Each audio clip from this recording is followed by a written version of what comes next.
팔레스타인 지역의 전쟁의 공포 속에 지금 지나고 있습니다. 역사학자들은 이야기합니다. 이 팔레스타인 지역, 중동의 화약고라고 불리는 이 지역의 역사를 복잡하게 설명합니다.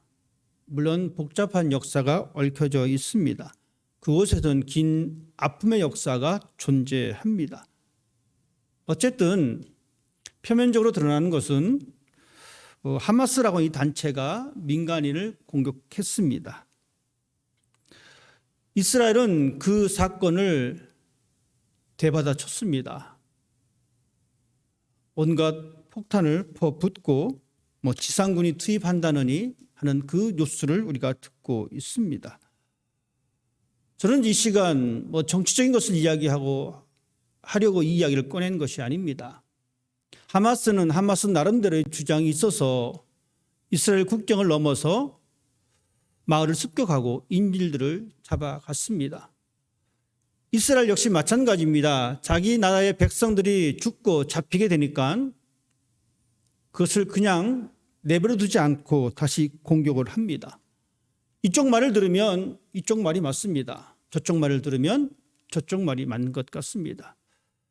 이 사건을 보면서 한국의 역사를 한번 생각해 보았습니다. 일제시대, 일제강점기 시대에 수많은 독립군들이 있었습니다. 어쩌면 이 팔레스타인에 있는 이 사람들도 그들 나름대로 자기 자신들은 독립군이다라고 생각할지도 모릅니다. 어쨌든 각자의 주장이 첨예하게 대립되어 있습니다. 어느 한쪽도 그 주장을 철회할 생각이 없습니다. 그러다 보니까 더 많은 희생과 더 많은 고통과 더 많은 아픔이 그 현장 속에 일어나고 있습니다. 무조건 내 주장만 하겠다라는 이야기입니다. 상대방의 항복을 이끌어내겠다라고 하는 이야기입니다.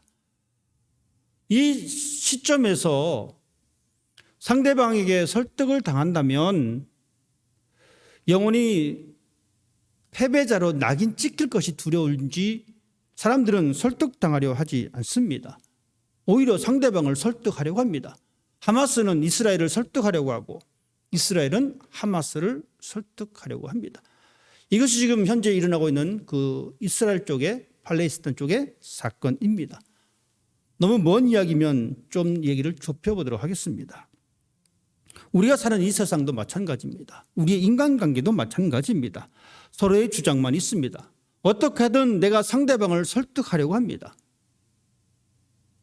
상대방 역시 마찬가지입니다. 내가 혹시 설득당하면 내가 못난 사람이 될까 싶은 생각이 듭니다.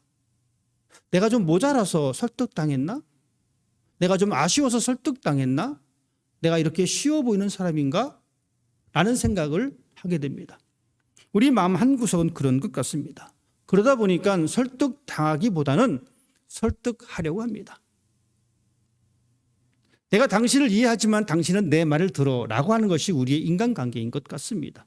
그러니 서로 첨예하게 부딪힐 수밖에 없습니다. 설득에 관해서 아리스토텔레스는 참 재미있는 이야기를 했습니다. 설득에는 세 가지 방법이 있습니다 라고 하는 이야기합니다. 첫째는 로고스적 접근입니다. 두 번째는 파토스적 접근이고 세 번째는 에토스적 접근입니다. 아리스토텔레스는 설득의 세 가지 방법론 중에 이 로고스를 이야기합니다. 이것은 무슨 말이냐면 논리적이어야 된다는 것입니다. 여러분 그렇지 않습니까? 아무 맥락 없이 논리 없이 말하는 사람에게 우리는 웬만해서는 설득당하지 않습니다. 오히려 그 사람을 때로는 좀 무시하기도까지도 합니다. 그렇기 때문에 누군가를 설득하려면 여러분 논리가 있어야 합니다. 논리를 가지고 상대방을 설득해야 합니다. 기승전결이 있어야 됩니다. 그런데 어떤 사람들은 기승전결이 다릅니다. 그러다 보니까 설득이 되지가 않습니다. 설득이 되지 않으니까 내 마음속에 이 감정만 올라옵니다. 내가 이렇게 설득했는데 왜 당신은 설득당하지 않느냐는 것이죠. 그 첫 번째 이유로 곰곰이 생각하셔야 합니다. 여러분 논리가 없으면 설득당할 수가 없습니다. 두 번째는 파토스입니다. 감정입니다. 때로는 우리는 논리가 부족할 수도 있습니다. 모든 사람이 다 그렇게 논리정연하지 않습니다. 논리가 부족할 수도 있습니다. 하지만 논리가 부족해도 그 안에 감정이 있으면 조금 쉽게 설득할 수가 있습니다. 즉 마음을 담아야 됩니다. 상대방을 설득할 때 논리적으로만 접근하면 너무 냉정해 보입니다. 너무 차갑게 보입니다. 마음이 잘 움직이지 않습니다. 하지만 논리가 좀 부족해도 그 설득한 과정 속에 이 마음이 들어간다면, 즉 따뜻한 감정이 있다라면 우리는 설득할 수 있고 설득당할 수가 있습니다. 그래서 우리는 종종 이런 말을 합니다. 당신이 그렇게 말을 하는데 진정성이 안 보인다라고 얘기합니다. 참 애매한 말이기도 합니다. 진실한 마음이 안 보인다라고 이야기합니다. 어쨌든 설득함에 있어서 중요한 것은 이 감정입니다. 세 번째, 아리스토텔레스는 말하기를 이 설득의 세 가지 방법 중에 마지막이 에토스적 접근입니다. 에토스, 이 말은 신뢰입니다. 설득을 함에 있어서 상대방이 말을 하는데 그 말하는 사람을 보면서 내가 어떤 자세를 듣고 있느냐라고 하는 문제입니다. 듣는 사람의 듣는 자세입니다. 이 듣는 자세가 설득의 중요한 요소입니다. 설득이라고 하는 것은 내 의견만 소중하고 내 의견만 주장하는 것이 아니라 상대방의 의견을 듣고 그 상대방을 존중하는 그 감정입니다. 그 마음의 태도입니다. 아리스토텔레스는 이 설득의 세 가지를 이야기하면서 논리와 감정과 신뢰를 이야기하면서 가장 중요한 것이 신뢰다라고 이야기합니다. 즉 가장 중요한 것이 에토스다라고 아리스토텔레스는 이야기합니다. 그래서 이 부분을 아주 중요하게 다루고 있습니다. 상대방의 의견을 듣고 있느냐, 경청하고 있느냐라는 것이죠. 그때 비로소 설득이라고 하는 것이 이루어진다라고 이야기합니다. 여러분은 어떻습니까? 여러분은 어떤 것이 더 마음에 가십니까? 여러분이 상대방을 설득함에 있어서 어떤 자세로 여러분 접근하셨습니까? 사람의 기질 따라 좀 다 다를 수도 있습니다. 여러분이 알아서 선택하셔야 합니다. 그리고 여러분이 알아서 잘 설득하시든지 아니면 설득당하시든지 그것은 여러분의 몫입니다. 젊은 아빠들, 우리 여기 나이 드신 분도 계시지만 다 젊었을 때에 다 해봄직한 행동들이 있습니다. 그것은 바로 팔씨름입니다. 우리 남자분들 다 팔씨름, 물론 여자분들도 팔씨름 하십니다. 그런데 특히 아빠들이 자기 아이들과 팔씨름을 할 때가 있습니다. 저도 우리 집 아이들과 팔씨름을 많이 했습니다. 지금은 잘 하지 않습니다. 하려고 해도 애들이 안 하려고 그러고요. 저도 별로 할 마음이 없습니다. 그런데 지금 제가 팔씨름을 하게 되면 저는 제 힘을 다 씁니다. 우리 큰 아이와 팔씨름 할 때도 둘째 아이와 팔씨름 할 때도 저는 제 힘을 다 씁니다. 그런데 우리 아이가 좀 더 어렸을 때에 여러분의 아이들과 함께 팔씨름 한 적이 있으십니까? 아마 다 팔씨름 하셨을 거예요. 그러면 그 팔씨름을 할 때 아빠가 이깁니까? 어린 아이가 이깁니까? 아빠가 이기지 않습니다. 이상하게 어린아이와 팔씨름을 하게 되면 아이가 이깁니다.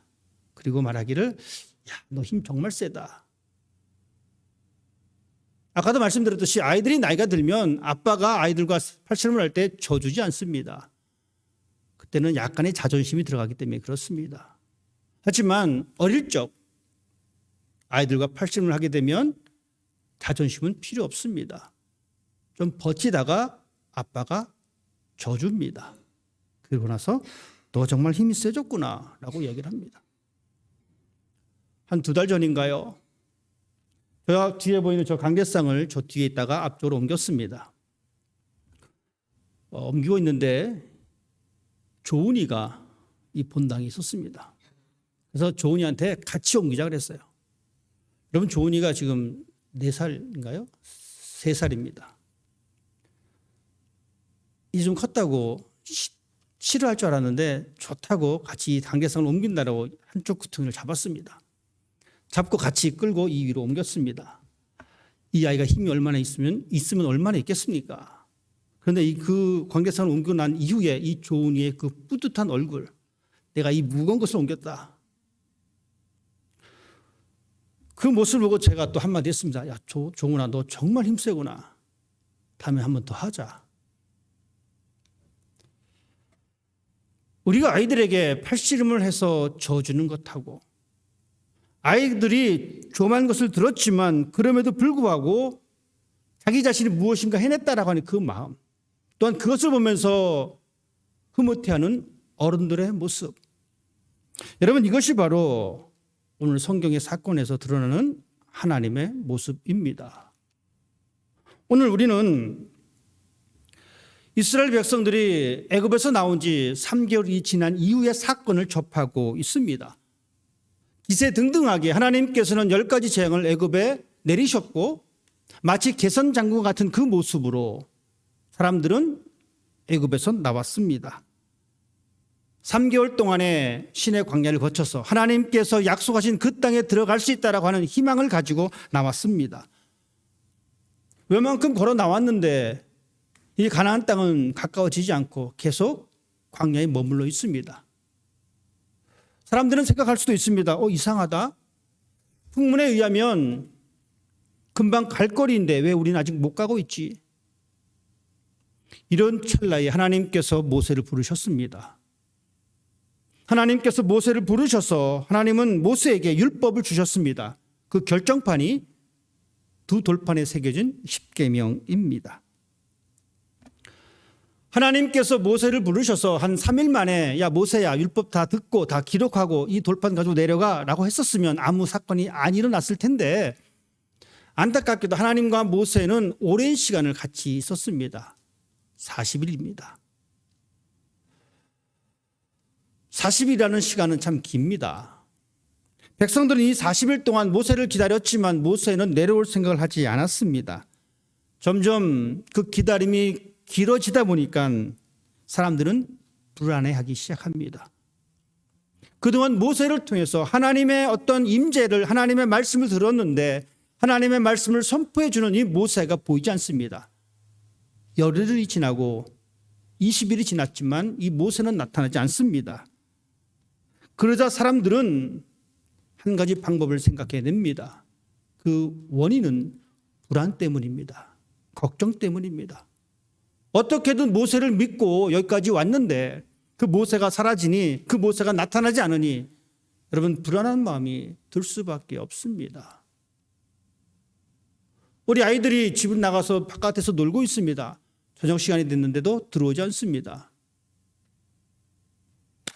잘 됐다. 이놈의 자식 말도 안 듣는데 들어오지 마라. 이렇게 말할 부모는 없습니다.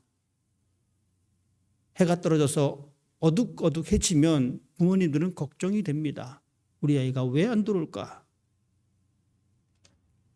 백성들의 모습이 그랬습니다. 돌아오지 않은 모세 때문에 그들은 더 불안에 빠져 있는 그 모습입니다. 1절 말씀은 이렇게 기록하고 있습니다. 백성이 모세가 산에서 내려옴이 더딤을 보고, 그들은 백성이 모세가 내려옴을 더딤을 보고 그들은 불안했다라는 이야기입니다. 그래서 그들은 요구합니다. 우리를 인도할 신을 만들라. 이 모세 곧 우리를 애굽 땅에서 인도해낸 사람은 어찌 되었는지 알지 못하겠다. 불안하니까 이제 우리를 위해서 하나의 신을 만들어 달라라고 이야기합니다. 그때 당시 애굽은, 여러분 그때 당시 이집트는 정말 좋은 동네였습니다.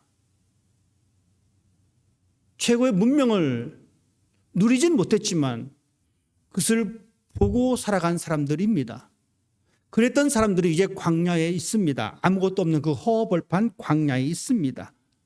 그래도 애굽에 있을 때는 의식주가 해결됐습니다. 비록 힘든 노동의 일을 감당했지만 먹고 자는 데는 별 불편함이 없었습니다. 왜냐하면 내일 일 나가면 먹을 것이 생기니까, 일하고 끝나면 집에 오면 잘 곳이 있으니까, 나가서 옷을 사서 입으면 입을 옷이 있으니까 이런 걱정이 없었습니다. 하지만 광야에서 산 지가 3개월입니다. 자신들의 미래가 불확실한 상태입니다. 도착해야 할 땅도 아직 멀었습니다. 그래서 사람들은 자신들의 요구를 아론을 향해서 합니다. 그러자 아론은 백성들에게 자 그러면 금을 다 모아라 라고 하면서 송아지 형상을 만들어 줍니다. 이 송아지 형상을 본 백성들이 이제 의식을 진행합니다. 번제를 지냅니다. 화목제를 지냅니다. 그들이 했던 행위는 이렇습니다. 성경은 이렇게 표현해 주고 있습니다. 먹고 마시고 일어나서 뛰어놀았다. 아주 신이 났습니다. 드디어 이제 눈에 보이는 신이 생겼다라고 그들은 생각합니다. 됐다. 이제 모세 따위는 잊어버려도 상관없다. 이것만 있으면 된다라는 생각을 가지고 아마 그렇게 먹고 마시고 뛰어놀았는지도 모릅니다. 드디어 그것이 생기니까 그동안 불안했던 내 마음이 뭔가가 해결받는 것 같습니다. 우리의 삶도 그렇습니다. 때론 우리도 불안한 미래 때문에 염려와 걱정 속에 살아갈 때가 있습니다. 불안한 현실을 잊기 위한 행동을 우리가 할 때도 있습니다. 여러분 그것이 바로 알코올입니다. 불안한 현실 때문에 술을 먹습니다. 불안한 현실과 불안한 미래 때문에 어떤 사람들은 약에 손을 댑니다. 술을 먹거나 약에 중독된 사람들의 결국 이 사람들의 근본은 뭐냐면 지금 이 시간이 두렵다는 겁니다.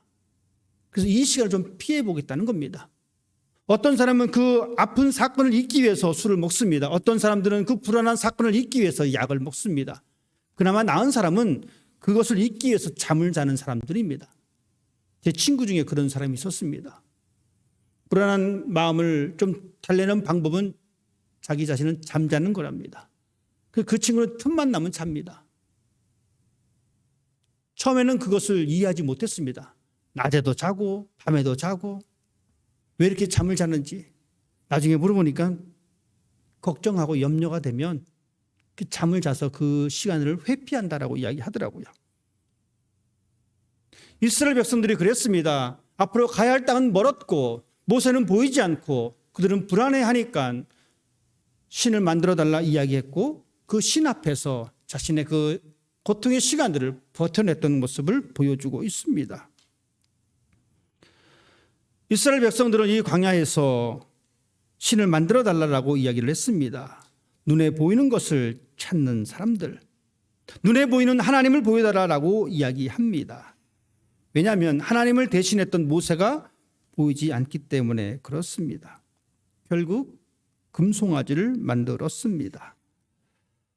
우리의 삶도 때로는 이런 것 같습니다. 우리도 불안한 현실 때문에 때로는 염려 속에 살아갑니다. 끝을 알 수 없는 우리의 미래 때문에, 끝을 알 수 없는 우리의 고통의 현실 때문에 우리도 현실을 도피하려고 할 때가 있습니다. 그 옛날 이스라엘 사람들이 그 현실을 도피하기 위해서 금송아지를 만들었듯이 과연 우리 앞에는 이 금송아지가 없을까? 내 앞에는 내 현실을 도피할 수 있는 어떤 매개체가 없을까? 그래서 사람들은 그 현실을 타피하고자 일에 매달립니다. 어떤 사람들은 그래서 일 중독자가 되기도 합니다. 어떤 사람들은 그 현실을 타파하기 위해서 송아지를 만드는데 그것이 바로 어떤 매체일 수도 있습니다. 그 매체 앞에서 모든 것을 집중시켜 버립니다. 그 옛날 금송아지 앞에서 먹고 마시고 뛰놀았던 그 사람들처럼. 백성들의 상황이 이렇게 되자 하나님께서 모세와 대화를 하십니다. 7절 말씀부터 그 사건이 기록되어 있습니다. 하나님께서 7절 말씀을 통해서 모세에게 이렇게 말씀하십니다. 야 모세야, 너 이제 내려가야 되겠다. 내 백성이 부패했다라고 이야기합니다. 그들이 금송아지를 만들고 예배했다라고 이야기합니다. 이 백성이 목이 뻣뻣한 백성이다. 내가 그들을 진멸하겠다. 하나님은 화가 나셨습니다. 이런 하나님의 말씀을 들었던 모세가 하나님 앞에 호소합니다. 하나님 앞에 이야기합니다. 하나님, 11절 말씀부터 그렇게 기록되어 있습니다. 여호와여, 어찌하여 그 크신 권능과 강한 손으로 애굽 땅에서 인도하여 내신 주의 백성에게 진노하십니까? 왜 당신의 백성에게 진노하십니까? 하나님 이 진노를 멈춰 주십시오. 왜 하나님의 백성들을 애굽에서 이끌어내서 애굽에서 나왔는데 애굽 사람의 놀림거리가 되게 하십니까? 하나님 그 진노를 멈추시고 백성에게 화를 내지 마십시오. 그리고 하나님 아브라함과 이삭과 야곱의 약속을 잊지 마십시오. 모세는 지금 하나님과의 대화 속에 하나님 앞에서 간청하고 있습니다. 하나님 앞에서 호소하고 있습니다. 그런데 이 호소는 여러분 하나님을 향한 호소가 아닙니다. 이 호소는 이스라엘 사람들을 향한 호소입니다. 이 호소는 우리를 향한 이야기입니다. 그 이야기는 이렇습니다. 이스라엘 백성 여러분, 하나님은 진노하시는 분이 아니십니다. 하나님은 하나님의 백성들을 그냥 놀림감으로 내버려 두지 않는 분입니다. 하나님은 진노 대신에 은혜를 주시는 분입니다. 하나님은 약속을 안 지키는 분이 아니라 약속을 지키는 분입니다. 모세는 이 사건을 통해서 하나님에 대해서 자기 자신을 통해서 하나님께 호소하는 것이 아니라 금송아지를 만들어 놓고 그 앞에서 현실 도피하고 있는 이스라엘 사람들에게, 금송아지를 만들어 놓고 현실 도피하는 우리들에게 이렇게 이야기해 주고 있습니다. 하나님은 진노의 하나님이 아닙니다. 하나님은 하나님 백성을 그냥 내버려 두시는 분이 아닙니다. 하나님은 은혜를 주시는 분이고 하나님은 약속을 지키시는 분입니다. 신은 높은 곳에 홀로 존재하는 것이 아닙니다. 세상의 신은 높은 곳에 홀로 존재합니다. 하지만 우리 하나님은 홀로 높은 곳에 존재하는 하나님이 아니십니다. 하나님은 하나님의 방식으로 우리와 함께 하십니다. 하나님의 방식입니다. 하지만 우리는 우리의 방식으로 하나님을 믿으려고 합니다. 우리의 방식으로 하나님을 믿을 수가 없습니다. 하나님은 하나님의 방식으로 우리와 함께 하십니다. 그 이야기는 무슨 이야기냐면 하나님은 우리와 함께 웃으며 함께 슬퍼하며 함께 고민하신다라는 이야기입니다. 이 하나님이 바로 인격적인 하나님입니다.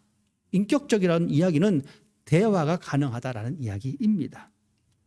기도하고 하나님 앞에 기도하고 하나님께 우리의 사정을 이야기하고 하나님의 말을 듣는 이 관계가 바로 비로소 우리가 인격적으로 하나님을 섬기고 우리의 신앙을 인격적으로 만들어가는 모습입니다. 백성들은 산 밑에서 난리가 났습니다. 송아지를 만들어 놓고 그 앞에서 이것이 우리의 참 하나님이다 라고 이야기하면서 먹고 노래하고 뛰놀고 있습니다. 하나님이 화가 났습니다. 모세는 그 화난 하나님 앞에 하나님은 이런 분이십니다라고 이야기하고 있습니다. 14절 말씀에 성경은 이렇게 마지막을 맺고 있습니다. 여호와께서 그 뜻을 돌이키사 말씀하신 화를 그 백성에게 내리지 아니하시니라. 하나님께서 변하셨습니다. 아니 그러면 왜 화를 내셨지? 라고 말할 수도 있는데 여러분 하나님은 모세의 말에 응답해 주셨습니다. 하나님은 모세의 말에 설득당하셨습니다. 하나님이 설득을 당해? 하나님이 그렇게 나약한 존재인가? 모세가 그렇게 대단한 존재인가? 어린 꼬마가 그렇게 힘이 세서 아빠하고 팔씨름을 이겼을까요?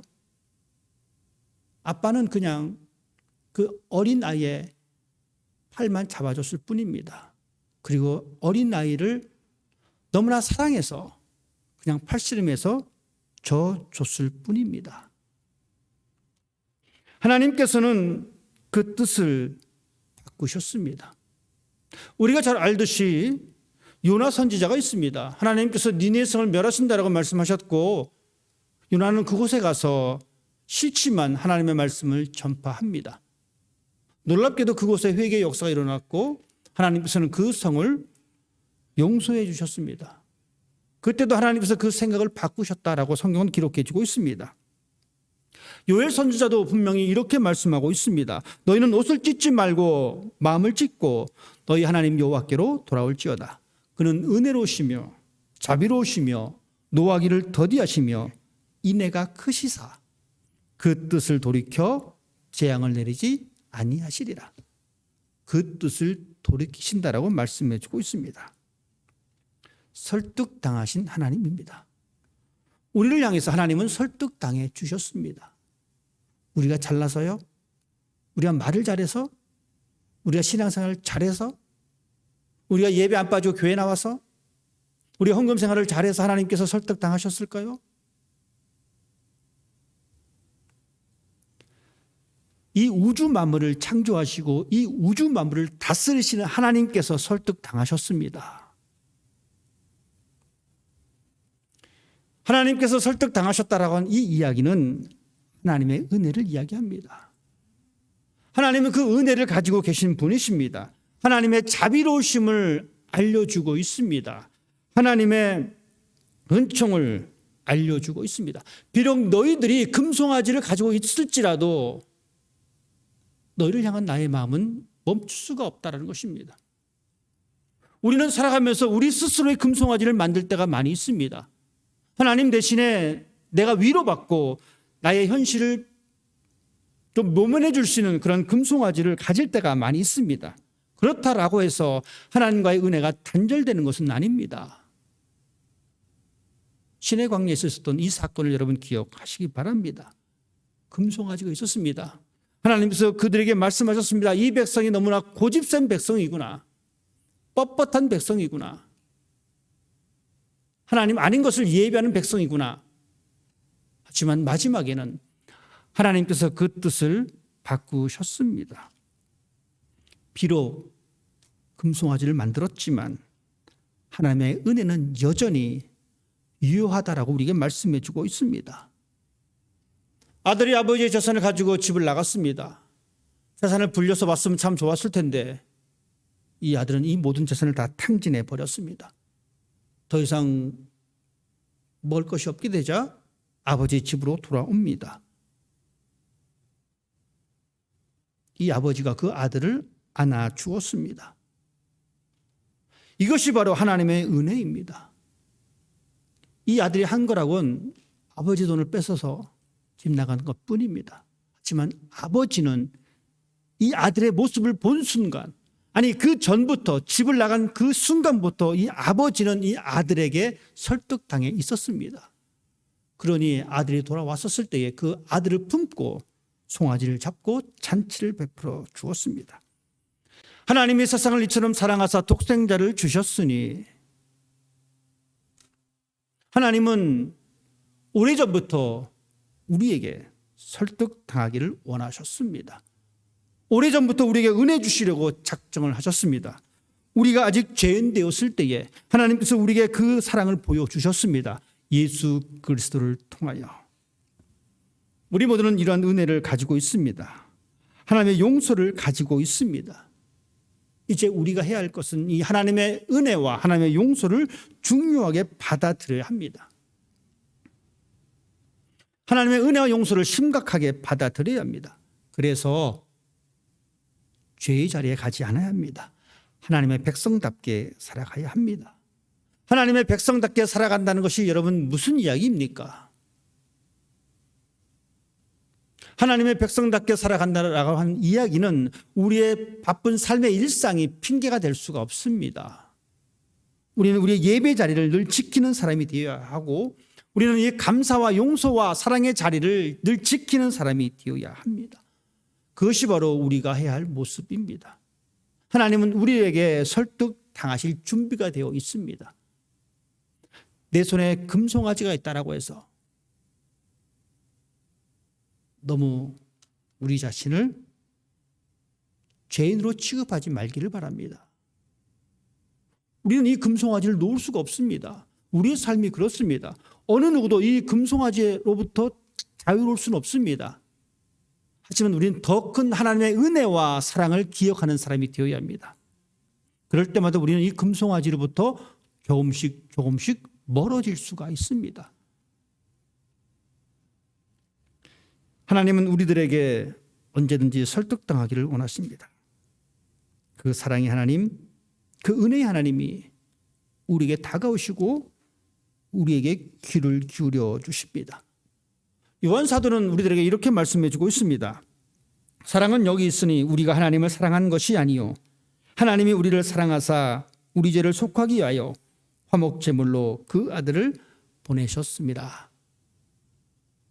비록 우리 주변에 금송아지와 같은 헛된 것이 있다 할지라도 그보다 더 큰 하나님의 마음이, 하나님의 은혜가 우리 곁에 있습니다. 날마다 그 하나님의 은혜를, 우리에게 설득당하기를 원하시는 그 하나님의 사랑을 늘 기억하시고 그 자리로 한 걸음씩 나아가는 여러분이 되시기를 주님의 이름으로 부탁드립니다. 기도하겠습니다. 하나님, 이스라엘